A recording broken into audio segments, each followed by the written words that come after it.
Hi, I'm Sarah Forster, Deputy News Editor here at The National, and this is A Closer Look. Now today we are talking about getaways. Lots of people who live here in the UAE take advantage of the countries around us in the region that they don't normally have such sort of close access to. I'm speaking to our resident travel expert, Hayley Skirker, about exactly where people can go and the benefits of starting your journey from here as opposed to starting your journeys from sort of back home. So, hi Hayley. Hi. First of all, let's just talk about what are the most popular destinations that people choose to travel from here? I mean, there are loads of destinations that are always popular. Some of the most popular ones are in the Indian Ocean. So like the Maldives, the Seychelles, Mauritius. People go there for luxury getaways. Egypt is another place that's always popular. Obviously, there's a big expat population here, but it's packed full of history as well. And then there's Georgia, which offers affordable travel, and of course Jordan, which is very nearby. Do you know, Georgia is one of these places that I want to go to because it's got great food and also good skiing, right? Good skiing, great food, great nature, and really affordable. So of all these different places, what do they each, because they're each going to offer something unique, and not everyone watching this is going to want the same thing. So I'll start. Obviously, Indian Ocean, you go there to relax, right? Yeah, you do. And the Maldives is always popular. It's like the original island location. These days you can do it however you like. You can go there as a romantic break for two, go to an adults only resort, or there's loads of family friendly places where you can have kids clubs, kids menus, kids activities. It's 4 hours from here. Fly in and then you get on a seaplane or a speedboat, depending where your resort is.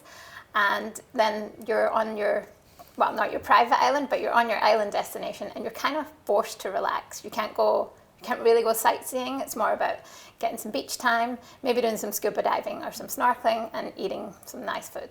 So say you did want to do sightseeing, where would you go then? I think a good place for sightseeing would be Jordan. It's less than 4 hours from here on a flight, and it's got so much history. I mean, Petra is obviously filled with history, and there's so much to see. Wadi Rum is a great place. You can go camping or glamping in the desert. You can meet with the Bedouin families. They're very friendly and they love tourists. And then if you do want a little bit of beach time afterwards, you can head down south to Aqaba on the coast and get your beach time there. Nice. And I have to mention the Dead Sea because that is just so much fun. Like floating like that. It's honestly, it's like nothing you've ever experienced. Okay, so that's relaxing. That's action. What if you wanted to see like greenery and nature, and where would you go for that? I mean, one place that might not spring to mind for greenery and nature, but that actually does have oodles of it, is Sri Lanka. It's 4 hours from here, and if you go to Sri Lanka and head to the tea country, then you're surrounded by greenery. The country is actually opening up a new walking trail. It's called the Pico Trail, and it's I think it's about 300 kilometers long.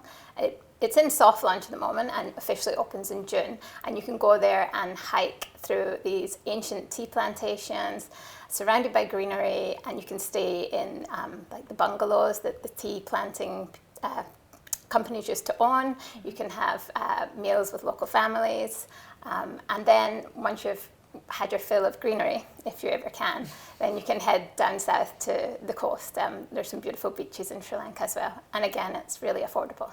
That's nice. I have to say, as much as I love living out here, the lack of greenery means now I just can't get enough. Yeah. Great. So let's do some maths, which is something I know everyone loves hearing. Let's talk about time, right? So when you live here, you're obviously a lot closer to other countries than you would be if you were back home. Yeah. So let's say you are from India and you want to travel to Spain. Okay. Talk to me about the difference in time traveling there. Yeah, so if you're coming from India and you want to go to Spain, which is one of the most popular destinations in Europe pre-pandemic, then you'd be looking at a flight time of about 12 hours plus. Whereas if you're going from the UAE, you're probably going to be able to get there in 7 hours. So it's much more accessible. Especially if you've got kids, I find, as well. You tend to hit a limit, and then after that, they're just... Yeah, and direct flights as well, whereas if you're going from the UK to India, there's a chance you might have to do a stopover. seeing as you're our travel expert, I think you probably know about some, not secret destinations, because obviously we'll have heard of these places, but maybe places that people don't immediately think, oh, I want to go there on holiday. Like, where would you suggest if someone said, like, where's like a less popular place, but that's still really good? I mean, one place that I think is really underrated is Montenegro. It's 5 hours from the UAE, and it has a little bit of everything. It's got nature, it's got greenery, it's got the Adriatic Sea, it's got beautiful lakes. You can drive north into the mountains, you can go skiing there. It has a little bit of everything, and it's also affordable. It uses the euro, but compared to most other destinations where you would be spending the euro, it's a lot cheaper. So I'd say that's one. And then our neighbour Oman is a great choice. You can drive to Muscat in about 4.5 hours, so you don't even need to take a flight. And there's plenty to see there. There's traditional markets, there's the Muscat Opera House. From there you can get to Sur, it's about a 2-hour drive, and you can see wild turtles hatching on the beach there. Or you can go to Salalah. It's probably best known for its Kharif season, which is in the summertime when it catches the end of the African monsoons. But I mean, it's beautiful any time of year, and it has a real laid back, almost kind of African vibe or Caribbean vibe. So you don't really feel like you're in Arabia. So it's a nice little getaway from the UAE. So there is one place that you and I have talked about as well, which is opening itself up to tourists. It's attracting a little bit more attention with all its big, new, exciting projects, and that's Saudi Arabia. Yeah, Saudi Arabia, and it's obviously really easy to reach from the UAE. There's loads of flights go between Dubai and Abu Dhabi, to Riyadh, to Jeddah, to Daman. One of the most popular places in Saudi right now is Alula. It's like stepping into a kind of prehistoric world. The scenery is unbelievable. It's so vast, and there are amazing luxury resorts there as well. Definitely one for the bucket list. I think a lot of us managed to see a little glimpse inside Saudi Arabia during Expo when we went to the pavilion, and I saw scenes that I wouldn't expect, roses, fields of roses and things like that. So I think we might need to do a whole other episode about what's going on in Saudi Arabia, that tourists might be able to actually go and the country is so vast, like it's different things in every part of the country.